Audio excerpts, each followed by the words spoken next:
வரதுக்காக கூட இருந்து இவரும் ஹெல்ப் பண்ணிருக்காரு நல்லாவே புரியுது. அதன் வகையில கண்டிப்பா அந்த சஞ்சய் கிட்ட ஏதோ ஒண்ணு இருக்கு. ஐ திங்க் நீ தப்பான ஒரு டிசிஷன் எடுக்காம தப்பான நாள்ல என்கிட்ட நெகோசியேஷன் பண்ண வந்துட்டியா? ஆஹா, எப்படி நான் இவர்கிட்ட பேசி மழுப்பி வாங்குறது தெரியலையே. இருந்தாலும் என்னோட திறமையெல்லாம் நிரூபிச்சிட்டேன். இவர் ஒத்துப்பாருன்னு நினைச்சா சரி. இன்னும் எதனா உங்ககிட்ட வந்து சொல்ல வேண்டியது இருக்கா? ஜின்ஹோ ப்ளீஸ், நான் இதுக்கப்புறம் அந்த யூஜின் கிட்ட வந்து பாத்துக்கிறேன். எனக்கு ஒரு வாய்ப்பை தான் கொடுத்து பாருங்களேன்ப்பா. நான் அவனு கேட்க சரி ஓகே, நீ எவ்வளவு சொன்னாலும் கேட்க மாட்டேன் அப்படின்னு அவனு சொல்லி இவன் ஷாக் ஆகுறான். சரி, இதுக்கப்புறம் யூஜின் கிட்ட வந்து நீ பாத்துக்கோ. ஆனா எதுக்காக அப்படியே ஒத்துக்குனீங்க? நீ தான் சொல்லிட்டியா உன்னால முடியும்னு சொல்லிட்டு. பட் எல்லா கண்ட்ரோலையும் நீ எடுத்துக்கிற சரிதான். ஆனா பட் நீ இன்னமும் ஸ்ட்ராங் ஆகணும்டா, விட்டுறாத. ஏன்னா உன்கிட்ட மிகப்பெரிய பொறுப்புகள் இப்ப இருக்கு. எந்த அளவுக்கு உன் கையில பொறுப்புகள் இருக்கோ அந்த அளவுக்கு உனக்கு ரிஸ்க் அதிகமா இருக்கும். அதனால உன்னோட பாதியை சூஸ் பண்ணிக்கோ. கண்டிப்பா அந்த சஞ்சின் மூவல் நம்மளுடைய கில்ட்ல சேர வைக்க போறியா? ஆமா, கண்டிப்பா நான் எப்படியாச்சும் பண்றேன். என்னால முடிஞ்ச ட்ரையை கொடுத்து நான் பண்ணி பாக்குறேன்பா. சரி ஓகே, எல்லாம் நல்ல முடியாம முடிஞ்சிச்சு. கூடவே நம்மளுடைய கில்ட்ல வந்து இன்னும் ஒரு 2 எஸ் ரேங்க் ஹண்டர்ஸை வந்து அப்பாயின்மெண்ட் பண்றேன். அது மட்டும் இல்லாம சாஹியூன் வந்து ஹண்டர்ஸ் கில்ட் அப்புறம் தி பேக்யோன் இவரும் ரிட்டையர் ஆக போறாராம். முடிஞ்ச அளவுக்கு பார்க்கலாம் என்னென்ன அடுத்து நடக்க போகுது. அதுக்கப்புறம் இந்த இடத்துல ஹீரோவும் ஹட்டடா இன்னும் 10 போலியே ஸ்பீட் அதிகரிக்கணும். ஹீரோவும் பார்த்த கிட்டத்தட்ட ஒரு 309 டீமன்ஸோட சோல்ஸ் வந்து கலெக்ட் பண்ணிட்டான். பட் இன்னும் 10,000 கிட்டே இருக்குதுல்ல.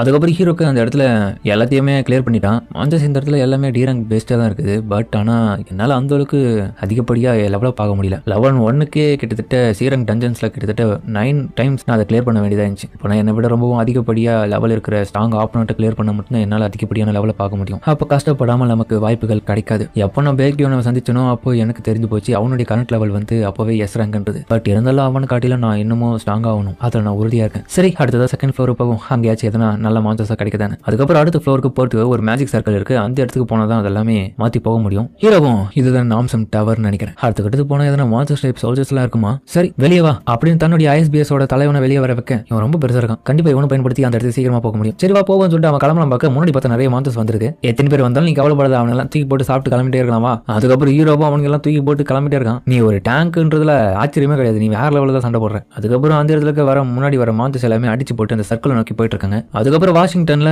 யுனைடெட் ஸ்டேட் ஆஃப் பேக்யோன்ஸ் ஹண்டர்ஸ் அசோசியேஷன் ஒன்று இருக்கு. அந்த இடத்துல சார் என்ன சார் இவனை பண்றது? அந்த இடத்தோட டெபுட்டி டைரக்டரும் இந்த ஆளோட ஐடென்டிட்டி என்ன, இவன் எந்த இடத்துல வரானா? சார் இவன் சவுத் கொரியாவோட ஹண்டர்ஸ் அந்த இடத்துல இருந்து வரான்னு சொல்லிடுறான். அப்படியா, இவன் எப்படி இந்த இடத்துக்கு வந்திருப்பான்? போ ஒரு வேலை சவுத் கொரியால இருக்க டஞ்சன் மூலமா இடத்தோடைய இந்த சைடுக்கு வந்திருப்பானா? சார் ஆனா அப்படியே போட்டு டஞ்சன்லாம் க்ளோஸ் ஆகி கிட்டத்தட்ட 10 வருஷம் ஆயிடுன்னு சொல்லிட்டு இவன் சொல்லிட்டு இருக்கான். அப்படியா, என்னால புரிஞ்சுக்க முடியல. கண்டிப்பா ஏ ரேங்க் ஸ்குவாடியை இவனால சமாளிக்க முடியும்னா இவன் என்ன ரேங்க் இருப்பான்? அப்பனா கொரியாவை சம்பந்தப்பட்ட ஆளுங்கிட்ட இவன் யாருன்றதை நம்ம விசாரிக்கலாம்ல.